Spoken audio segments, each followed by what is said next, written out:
At only 18, she's already put out her fourth album. She is a prolific, innocent-sounding, and magnificent songwriter. Ava Earl is our next guest on Country Pocket. Ava, welcome to the show. Hi, thank you so much for having me.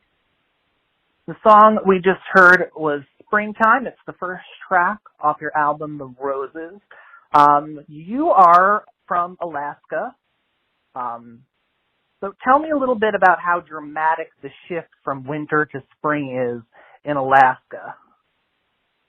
Yeah, so, you call Alaska the land of the midnight sun, and that's definitely true in the summertime. And we've basically got sunlight all day long. You know, you can wake up at 2 a.m. and it's a little bit dark. It's kind of like dusky, but it doesn't really get pitch black until probably about August, actually. And so then in the wintertime, it's almost the opposite. Like, I will wake up to go to school or whatever at like 6 a.m. and it's pitch black outside. And then you spend most of the time when there's daylight inside like a school building or, you know, the past year, like in my house. And so it does get bright during a few hours during the day, and then around like 5 or 6 p.m. in the height of winter, it will get pretty dark again, and then it will get pitch black again near like 6 or 7.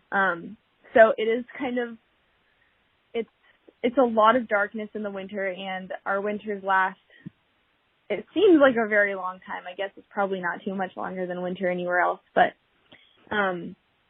for a lot of people up in the north, it can be hard to cope with like not having very much light, and it's also cold, of course, which some people love the cold, but yeah, it can be rough. It can be difficult, for sure. So springtime really does feel like a rebirth because suddenly you're outside seeing things again. Yeah, and you don't have to wear like a down jacket to go places. So yeah, I mean, and I feel like a lot of Alaskans do spend so much time outside during the winter too because, you know, we have so many skiers and stuff like that. But to me, it's just not the same as, you know, a good hike in the summertime or like going for a run when it's like 70 degrees out as opposed to like 25 or like 0. So yeah, it's a very dramatic shift, and yeah, definitely a rebirth. I tend to prefer 70 to 0. Yeah, me too. Maybe like these ideal, but 70 beats 0 at least. Was it even harder to deal with this whole winter thing this past year with COVID? In some ways, yes, because I also wasn't getting very much social interaction because, you know, all of my classes, I was a senior last year in school, and all of my classes were online. And so I didn't really get to see my friends as much, and I wasn't really connecting with them outside of school.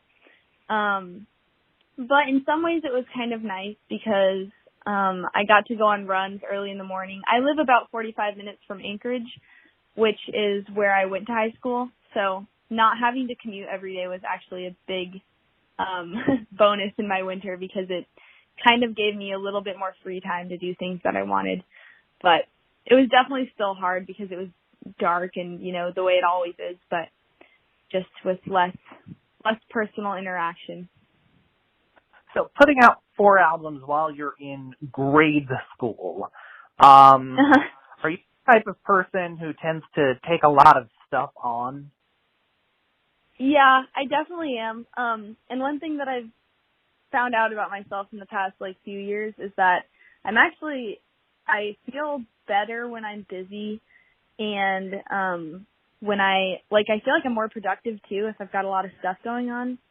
And I mean, usually aside from music, I've got, you know, school, and I'm also an athlete, so running in the, like, I do cross country and track.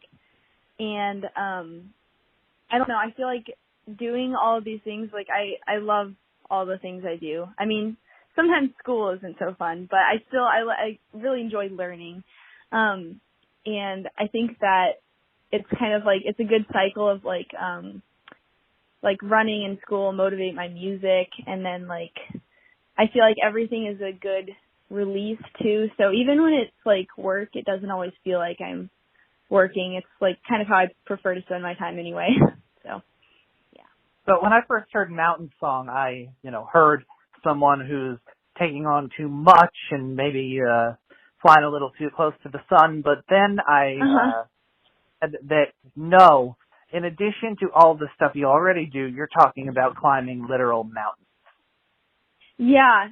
I think a lot of people assume that Mountain Song is a metaphor, and I think that, it does provide that space, which is one thing that I love about music, is that everyone can interpret it in a way that's relevant to their life. But for me, it's about an actual experience that I had on top of a literal mountain. And I kind of translated that into, like you were saying, like I like to be the best at everything, which is not a very healthy mindset to go into, especially when there's just no way you can be the best at everything. And well, so come on, you're from Alaska. Last I checked, you could be winning Olympic medals and playing bluegrass. Yeah, I know. Lydia, oh my gosh, she's amazing. Yeah, she's a huge inspiration for me. So, okay, maybe she can be the best at everything. I'm still working on it. But, so yeah, partially Mountain Song for me is about, like the actual experience that I had, climbing too high, too fast, and like, but it is also about, expecting too much from myself and realizing that I can't always, make it to the top of whatever metaphorical mountain I'm trying to climb right away. Like, it's okay to pace yourself, and it's okay to, you can still believe in yourself and like not succeed all the time. Educate me. I live on Long Island. I've lived here my whole life. It is incredibly flat. So what exactly happens when you climb too high, too fast on a mountain? Well, I mean, that's really the struggle that I had was taking a non-hiking route up a mountain. So I actually ended up going up like a 5,000-foot mountain on a rock climbing route with a friend of mine. And that was a great lesson for me that I probably should have learned earlier, because I've lived in Alaska my whole life, and I know that you need to plan things in advance and like have a plan for how you're gonna, approach an adventure, especially if it's a very large mountain. And I guess I've just always had this mindset that nothing bad will happen to me, just because I'm a very confident person, and I feel like confident in myself and what I can do. But sometimes it's outside your control, and sometimes there is nothing that, you can do to really help. So basically, we just got ourselves in a pretty scary situation where we did end up, we climbed back down the mountain, and we didn't actually even make it all the way to the top. But it was